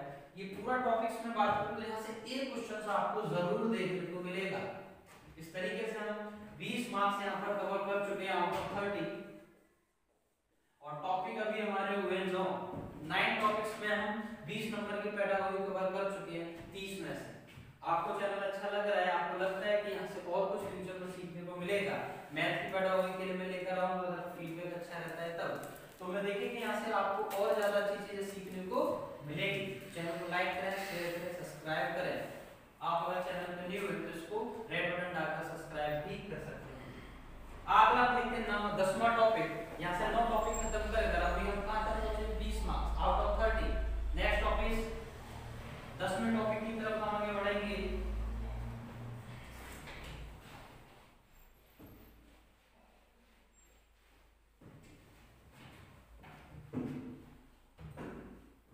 विकास के आयाम, ये क्वेश्चंस बहुत आता है, और यहाँ पर क्या होता है, ये वो टॉपिक्स हैं यहाँ पर बच्चे इनको फोकस नहीं करते, लेकिन एग्जामिनर हमेशा फोकस करता है और सीटेट में क्वेश्चंस रखता है। यही रीजन है, आप 90% देखेंगे बच्चों का स्कोर 15 से लेकर 18 के बीच में यहाँ पर सिमट जाता है, क्योंकि जो फेमस टॉपिक्स है उनको फोकस करते हैं। समस्या समाधान के चरणों पर बच्चा फोकस नहीं करता है। दूसरा, विकास के बहुमुखी आयामों में फोकस नहीं करता है, लेकिन यहाँ से क्वेश्चन टीचर्स हमेशा रखता है। तो ये अगर आपको 25% स्कोर इन सीडीपी करना है तो ऐसे टॉपिकों को छोड़ना नहीं है, हम इस पर भी फोकस करेंगे वेरी शॉर्ट तरीके। 10वें टॉपिक की तरफ चलते हैं, और नेक्स्ट टॉपिक है हमारा विकास के आयाम। विकास के आयाम, और इसी में मैं ऐड कर लेता हूं समस्या, हालांकि दोनों अलग अलग है, ये छोटा करता हूं मैं, समस्या समाधान के चरण। देखो दोनों टॉपिक्स हैं, यहाँ से वैसे 1-1 मार्क्स का बनता है, 2 मार्क्स का मैंने यहाँ से देखने को मिलेगा, लेकिन फ्री में लगा के चलता हूँ 1 मार्क्स का तो मैं यहाँ से मिलेगा। कोई भी समस्या आपके सामने आती है, दोनों में देखता हूँ, समस्या जब आती है तो आप कैसे इसको सॉर्ट आउट करते हैं, सबसे मेन ये है। तो समस्या जब भी आती है तो हम देखते हैं, सबसे पहले हम क्या करते हैं, उस समस्या के बारे में जानकारी करते हैं। दूसरा, जब अगर जानकारी मिल जाता है तो हम क्या करते हैं, उसको उसकी रिगार्डिंग जो संबंधित चीजें होती है समस्या समाधान की, उसको एकत्रित करते हैं। तो दूसरा स्टेप कौन सा होगा, एकत्रित करना, पहला जानकारी लेना, फिर उसके बाद क्या करेंगे, हम उसको परिकल्पना का निर्माण करते हैं कि अच्छा ऐसी चीजें हो गई, चीजों को इकट्ठा कर लिया, एक प्रश्न का निर्माण हो गया, निर्माण करेंगे। चौथे स्टेज में उसका क्या करेंगे, हम उसको हम देखेंगे आगे, तो विश्लेषण करेंगे, तो उसका क्या करेंगे, मूल्यांकन करेंगे, परीक्षा करेंगे, तब जाकर निष्कर्ष पर पहुंचेंगे। अगर हम इस तरीके के 5-6 जो चरण है उनको फोकस करेंगे तो समस्या समाधान के चरणों पर हम फोकस की बात कर लेंगे। एग्जाम में कुछ नहीं, सिंपल सा पूछा जाता है, उसके चरण देगा, क्रम ऑर्डर को अरेंज करने के लिए कि समस्या समाधान के लिए बच्चे को किस किस तरीके से इम्प्लीमेंट करना है, या कैसे क्या चरण को फॉलो करना है। तो ये क्वेश्चन यहाँ से आ गया। उसी प्रकार से विकास के आयामों में से मैं बात करूं, संज्ञानात्मक विकास हो गया, भाषाई विकास हो गया, संज्ञानात्मक विकास हो गया, इस तरह के विकास के आयाम में मुझसे पूछ रहा है इनमें से बच्चों के विकास का कौन सा आयाम नहीं है। तो इस प्रकार से दोनों टॉपिक से मिलेगा और 2 मार्क्स यहाँ से कवर अप हम कर सकते हैं। उम्मीद है समझ में आ रहा होगा। और हम 20 के बाद 2 मार्क्स यहाँ ऐड करेंगे तो हम पहुंच रहे हैं कहाँ पर 22 पर। Now we will start it. Video बड़ी ना हो इसलिए मैं थोड़ा और बताता हूँ कि 11वें टॉपिक की तरफ हम बढ़ेंगे। और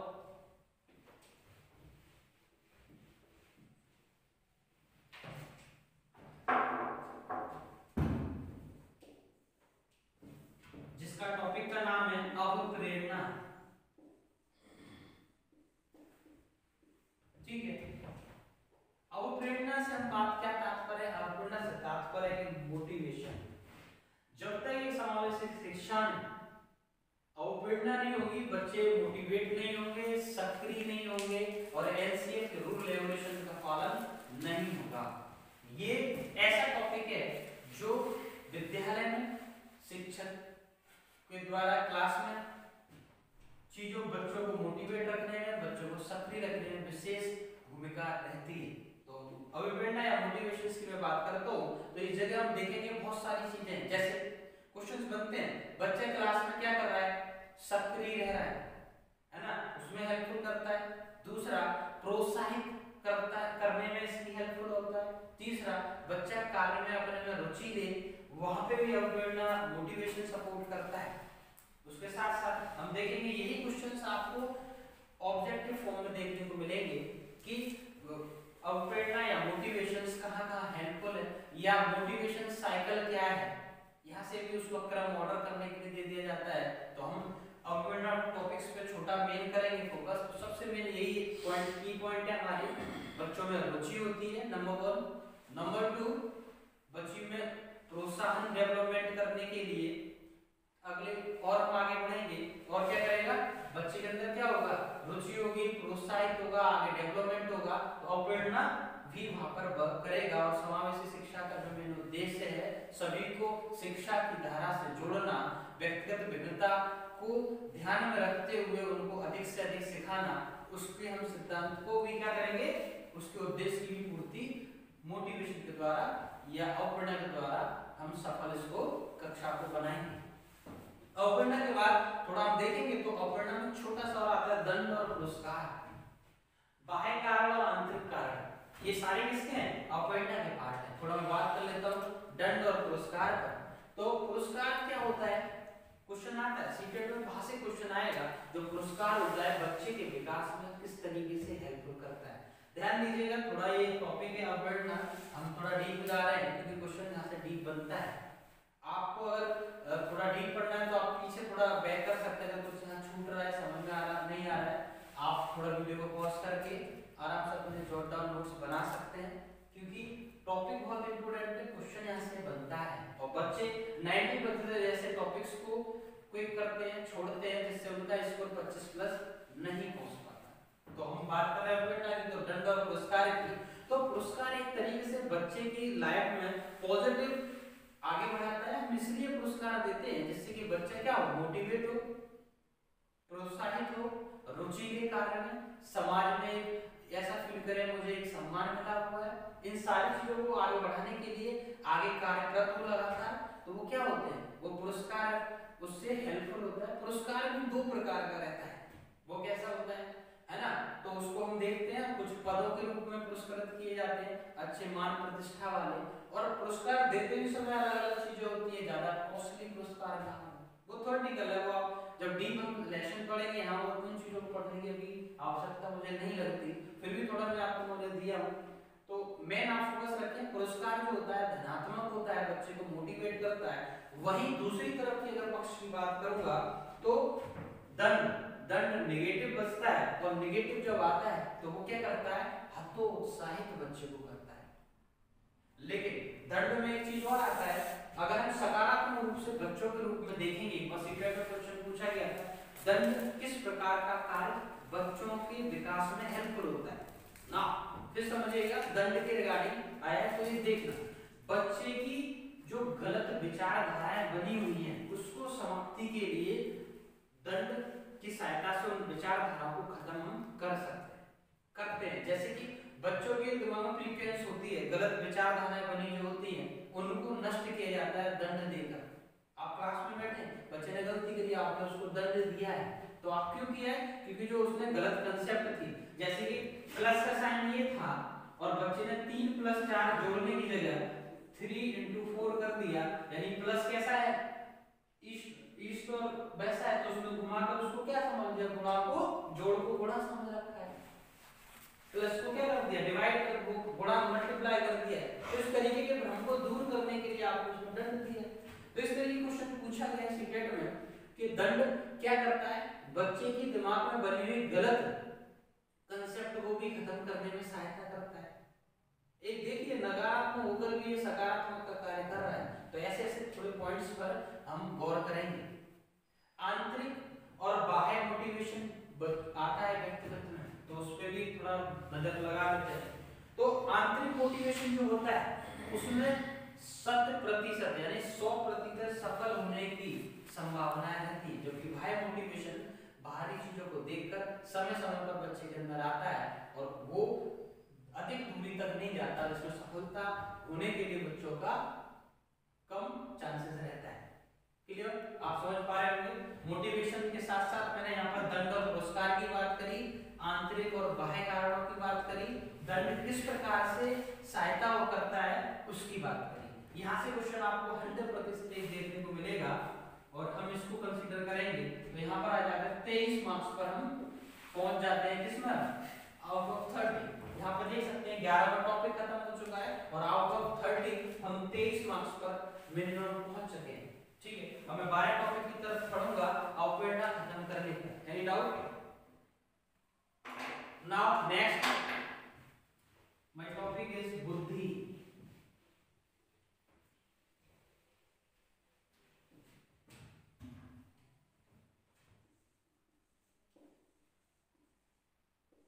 टॉपिक नंबर 12 स्टार्ट करता हूं, जिसका नाम है बुद्धि। बुद्धि क्या है सबसे पहले हम ये समझते हैं। बुद्धि के रिगार्डिंग गार्डनर का भी नाम आता है, एक सुपर टेट में भी क्वेश्चन पूछा, यूपी टेट में भी पूछता है और सी टेट में भी क्वेश्चन यहां से आता है। इंटेलिजेंस बुद्धि, बुद्धि क्या है? तो सबसे पहले कभी कभार आप सी टेट में एक बार क्वेश्चन पूछा गया था व्हाट इज बुद्धि, ऐसे ना पूछकर उसने एग्जाम को उसका विकल्प फॉर्म में क्वेश्चन दिया था, बुद्धि क्या है? तो जटिल योग्यताओं का समूह बुद्धि कहलाता है। सिंपल तरीका था, बहुमुखी उपागम तथा जटिल बुद्धियों का समूह क्या कहलाता है? बुद्धि कहलाता है। तो एक बार भी डायरेक्ट क्वेश्चन पूछ लिया गया था। तो बुद्धि है क्या? तो जटिल योग्यताओं के एक समूह को बुद्धि कहते हैं। एक क्वेश्चन। दूसरा, बहुमुखी बहुबुद्धि इसका सिद्धांत किसने दिया? सुपर टेट में भी, सी टेट और टेट सब में पूछा जाता है। तो वो किसने दिया था? गार्डनर ने बहुबुद्धि सिद्धांत का दिया था। ठीक है, एक क्वेश्चन और सी टेट में पूछा गया था, बुद्धि पर सबसे पहले किसने इस पर स्केल किया था? तो बिने ने सबसे पहले परीक्षण किया था बुद्धि का। तो ये भी देख लेते हैं। एक मेरी और छोटी ट्रिक्स था, तो ये सबसे पहले इंपॉर्टेंट है सीटेट के लिए कि बुद्धि पर जो प्रयोग किया था वो किसने किया था? बिने ने सबसे पहले इसका प्रयोग किया था। इंपॉर्टेंट है। बिने की बात करूं, एक क्वेश्चन और आ जाता है, एक कारक बुद्धि और द्विकारक बुद्धि के कौन प्रतिपादक थे? तो उसके रिगार्डिंग हम याद करने में देखेंगे। उसमें क्या है, एक विनय दो स्पाइडरमैन के साथ रहता है। समझिएगा, एक विनय यानी एक कारक बुद्धि किसने दिया? विनय ने दिया। और दो स्पाइडरमैन यानी दो स्पीयरमैन यानी द्विकारक बुद्धि को किसने दिया? स्पीयरमैन ने दिया है। तो उम्मीद है दोनों, एक छोटी सी लाइन, एक विनय दो स्पाइडरमैन के साथ रहता है, मतलब एक कारक बुद्धि का प्रयोग किसने किया? विनय ने। और द्विकारक बुद्धि का प्रतिपादक कौन है? स्पीयरमैन। इस ट्रिक से आपको दो सिद्धांत याद करा दिए। बात समझ पा रहे हैं? बुद्धि का मैंने क्या करा है, सबसे पहले विनय ने परीक्षण किया, ये भी क्लियर होता है। और बहुबुद्धि का सिद्धांत किसने दिया? गार्डनर ने दिया। बहुबुद्धि का सिद्धांत बहुत इंपॉर्टेंट है। क्यों इंपॉर्टेंट है मैं बताता हूँ। इसमें बहुबुद्धि के सिद्धांत का गार्डनर ने 8 तरह की बुद्धि बताई। 8 तरह की किस तरीके की थी? उसमें देखें गतिक बुद्धि, उसमें क्वेश्चन सीटेट में पूछा गया है, एक पायलट में किस तरह की बुद्धि पाई जाती है? गतिक बुद्धि पाई जाती है। भाषिक बुद्धि किसमें पाई जाती है? एडवोकेट में पाई जाती है। इंटरपर्सनल बुद्धि किसमें पाई जाती है? या इंट्रापर्सनल, अंतर्व्यक्तित्व, इंट्राव्यक्तित्व। ये सारे क्वेश्चंस कहां से हैं? बहुबुद्धि के सिद्धांत से। और पेपर में सीटेट में बार-बार हमेशा चेंज कर करके पूछते हैं। उम्मीद है समझ पा रहे होंगे आप। बुद्धि का क्या मेन प्रयोग है, तो बहुत इंपॉर्टेंट चैप्टर हो जाता है सीटेट में।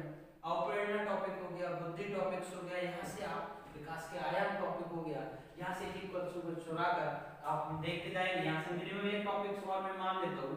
अब तक हम 23 पे थे, अब यहाँ इसको खत्म करके 24 क्वेश्चंस का हम आउट ऑफ 30 पहुंच चुके हैं और टॉपिक्स 12 मैं बता चुका हूँ।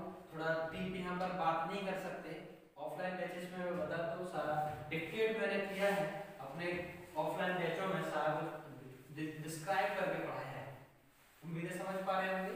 और बुद्धि से मेन पॉइंट्स, जैसे बुद्धि का पहला प्रयोग किसने किया, विनय ने किया। एक कारक बुद्धि, दो कारक बुद्धि का प्रयोग। बहुबुद्धि का सिद्धांत किसने दिया, वो 8 तरह की बुद्धि थी कौन सी, उनकी बात हो गई। विश्लेषणात्मक बुद्धि, इरेक्शन की बात कर लो, उनका सिद्धांत। ये सारी चीजें क्या है, बुद्धि से रिलेटेड है।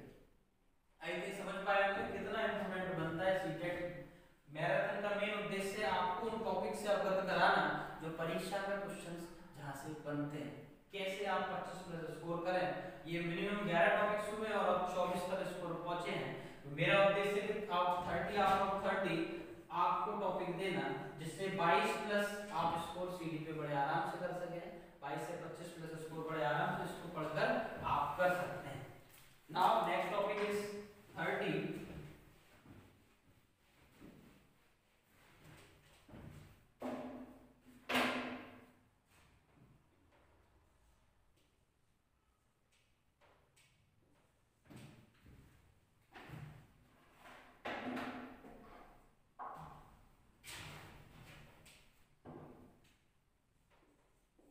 अब हम बहुत भाषिक फॉर्म में जाते हैं, विधियां।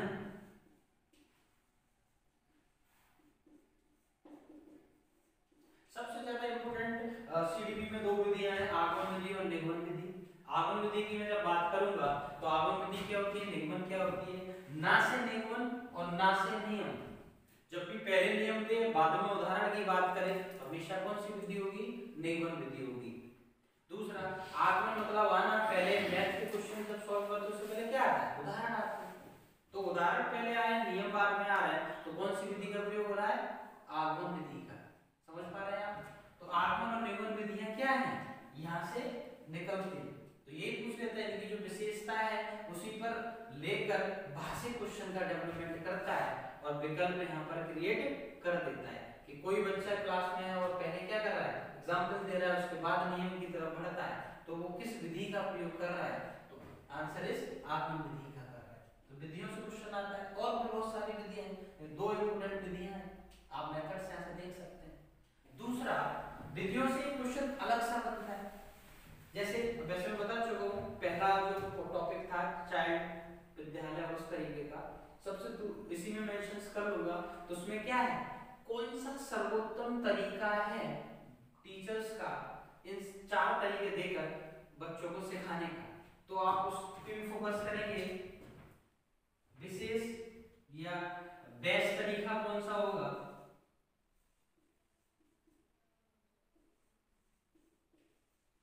बेस्ट तरीके पे फोकस कर लें। दूसरा, एक चीज और मैंने बताया था, प्लस और नेगेटिव टैग पॉइंट, यहां से भी एक क्वेश्चन बन जाता है, एक क्वेश्चन यहां से बन जाता है, एक क्वेश्चन यहां से। 3 मार्क्स अगर हम देखेंगे तो आप 3 मार्क्स यहां से 24 में पूछो, 27 तक पहुंच सकते हैं इन छोटी छोटी चीजों को देखकर। टैग वर्ड्स में क्या होता है, केवल, मात्र, ही, एकमात्र, ये कभी भी आंसर नहीं होंगे। हमेशा बात करेंगे क्योंकि हम क्या कर रहे हैं, समावेशी की बात कर रहे हैं, जहां पर हम सबको लेकर चल रहे हैं। उस जगह केवल, ओनली, मात्र, ही, केवल, यही, इस तरीके के वर्ड एक तरीके से नेगेटिवता शो कर रहे हैं और ये कभी भी आंसर पेपर में दृष्टि से नहीं होंगे। तो अब नेगेटिव और पॉजिटिव कीवर्ड्स की बात करूं, नेगेटिव वर्ड्स हो गए, पॉजिटिव वर्ड्स की बात करूं, सबको साथ लेकर चलना, विकास की धारा में जोड़ना, संसाधन, व्यक्तिगत भिन्नताएं, है ना, और इसके साथ पॉजिटिव बिहेवियर, ये सारे क्वेश्चंस, उत्सुकता, रुचि लेना, बढ़ना, ये सारे कैसे हैं, धनात्मक टैगलाइन है। यहां से भी क्वेश्चंस को पकड़ सकेंगे और सबसे ज्यादा एलिमिनेट भी आप इन्हीं पॉइंटों से हर क्वेश्चंस को कर सकते हैं। मिनिमम आपको अगर ये आंसर नहीं देगा तो इतना तो जरूर देगा, 4 ऑप्शन में 2 ऑप्शन आप एलिमिनेट कर सकते हैं और अपने आंसर तक बड़े आराम से पहुंच सकते हैं इस विधि के द्वारा। ये हर चीज पर लागू होगा किसी इंग्लिश पेडागोजी को। क्लियर? तो टैग क्वेश्चंस देखें, बेस्ट तरीका किस तरीके से पढ़ाता है उस पर देख सकते हैं। विधियों से क्वेश्चंस यहाँ से बनेगा ही बनेगा। और मैंने चौथा यहाँ पर और अंतिम पॉइंट लिया है, उसको मैं बात कर लेता हूँ। उसको हम देखेंगे किस किस तरीके से चीजें इंप्लीमेंट होगी, समस्या समाधान की बात करेंगे। और यहाँ पर कुछ इंपोर्टेंट उदाहरण लिए जो अभी नेक्स्ट वीडियो में मैं उनका कंसीडर करूंगा। उम्मीद है आपको समझ में आया होगा। और 1 2 3 4 यानी कि 27 तक मैं आपको बता चुका हूँ, 24 तक हम पहुंच चुके थे। 3 क्वेश्चन और यानी कि 27, 30 आउट ऑफ 27 यही सिलेबस पेपर का रहने वाला है। आराम से आप, हालांकि मैंने जो बताया मिनिमम लेकर चला हूँ 30 में से 27 तक का, फिर भी मैं आपको बता चुका हूँ आप इसको कवर अप करते तो आउट ऑफ 30 फंसेगा ही। अदरवाइज फिर भी आप 22 से 25 को बड़े आराम से कर सकते हैं। उम्मीद है आपको अच्छा लगा होगा। हालांकि समय की मांग को रखते हुए थोड़ा मैंने जल्दी किया है, क्योंकि वीडियोस कम समय में खत्म किया जा सके, जिससे आपका लास्ट टाइम में टाइम वेस्ट ना हो। इसको ध्यान में रखते हुए थोड़ा मैंने किया है। ऑफलाइन वाले बच्चों को मैंने लगातार अच्छे नोट्स बनाकर रेगुलर चीजें पढ़ाई है। उम्मीद है आपको सब अच्छा लगा होगा। आपको वीडियो अच्छी लगी हो, आपको लग रहा है कि मैथ के लिए बहुत अच्छा मिलेगा, हेल्पफुल होगा, तो आप वीडियो को लाइक करें, शेयर करें, सब्सक्राइब करें। मैं इसी तरह की वीडियो आपके समक्ष मैथ पेडागोजी नेक्स्ट लाता रहूंगा और सीटेट को आपको इस साल सफल बनाऊंगा। उम्मीद नहीं बल्कि पूरा विश्वास है आपको कोचिंग संस्थान आगे सर के माध्यम के द्वारा सफल बनाएंगे। और हमारा मोटिव है कोई बच्चा इस बार आने वाली शिक्षक भर्ती में छूटे ना। 8 क्लासेस का एक सपना, हर घर शिक्षक हो अपना, इस थीम को आगे सर के माध्यम से हम सफल बनाएंगे। और सीटेट 2021 के एग्जाम्स को हम इस बार क्लियर कर सुपर टेट में बैठेंगे।